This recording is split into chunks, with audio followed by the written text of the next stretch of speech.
Poco F8 Pro-ს განვიხილავთ ამ ვიდეოში და ვნახოთ რაში არის ძლიერი და რაში სუსტი. არხის გამოწერის ღილაკსაც დააჭირეთ, ქვემოთ და დავიწყოთ. Poco Xiaomi-ის ქვებრენდია და მისი არსებობის მთავარი მიზეზი არის პერფორმანსი და გეიმინგი, ანუ კარგი წარმადობა, დიდი და მშვენიერი ეკრანი და ასევე დიდი ელემენტი. სამივე აქვს ამ smartphone-ს, თუმცა ჯერ ყუთში რადევს. შავ ყუთში არის შავი кейსი, 100-იანი სწრაფი დამტენი ადაპტერი, კაბელი და ფიზიკური სიმბარათის ნემსი. Smartphone-ს ეკრანზე Gorilla Glass 7i იცავს, უკანა პანელზე შუშაა, ხოლო ჩარჩო ალუმინი. Solid-ორი აწყობაა და ლაიქი ჩემ. წინა მოდელისგან განსხვავებით, 3 კამერა აქვს უკან. თავარ და ულტრაფართო კუთხოვანს, ტელეფოტოც დაემატა და 2.5x-ზე იზუმება. Cool. კამერის ჭრილი რაღაცას მახსენებს. რა ვიცი, მონი გავს. IP68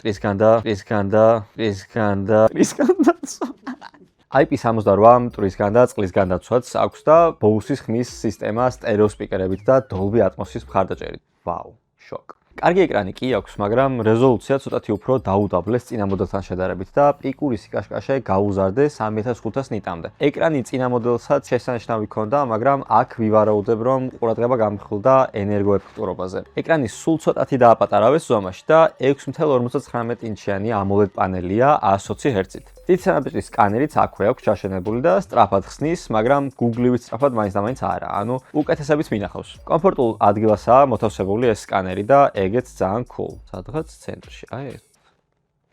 ელემენტი აქვს ძალიან დიდი, 6200 mAh-იანი და ამას დამატებული 100W-იანი დამუხტვა ნიშნავს იმას, რომ არ დაждდება ეს smartphone-ი, ანუ წარმოიდგინეთ, რამდენიმე დღის წინ დავტენე ბოლომდე და ყოველდღე ორჯერ ვთამაშობდი და ჯერ კიდევ არ დამჯდა რა, ახლა არის 36%-ზე. რა თქმა უნდა, გრაფიკები და FPS-ი ბოლომდე მქონდა აწეული. ამის მერე ცოტა კიდევ ვითამაშებ და როდესაც შევაერთებ დასატენად 30-40 წუთს ანდომებს, რომ დაიტენოს. ტესტების მიხედვით 100%-ამდე 40 წუთში ავიდა, ასევე ჩიპსეტი აქვს 20-25 წლის ფლაგმანი Snapdragon 8 Elite და მოკლედ მზადა ეს smartphone-ი ყველაფერს შეეჭიდოს ჩემს საშინელ სკილებსაც კი გეიმინგში. Xiaomi-ის ბევრ smartphone-ს აქვს Game Turbo და არც Poco-ა განსხვავებული, უბრალოდ რადგან ეს smartphone-ი ამისთვისაა შექმნილი, კიდევ უკეთეს შედეგებს გვაძლევს. თამაში შესვლისას შეგიძლიათ პერფორმანსი თქვენით აუწიოთ, ან ბალანსირებულზე დატოვოთ და როგორც გაგიხარებათ, ისე ითამაშოთ. მე ავუწიე რა თქმა უნდა ყველაფერს chef's kiss. კამერები როგორც უკვე ვთქვი, 3 აქვს. თავარი კამერა 50 მეგაპიქსელიანია, ტელეფოტოც ასევე 50, ულტრაფართო კუთხოვანი კი 8 მეგაპიქსელიანია. სელფის კამერა 20 მეგაპიქსელია. ფასის შესაფერისი კამერები აქვს ნამდვილად, საკმაოდ კარგია ყოველდღიურობაში და ლამაზი ფოტოებიც გამოგივათ, თუმცა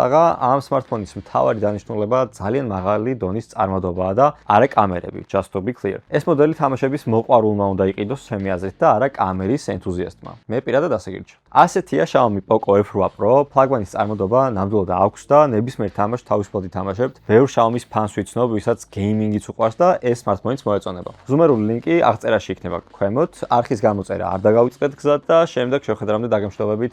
ნახვამდის.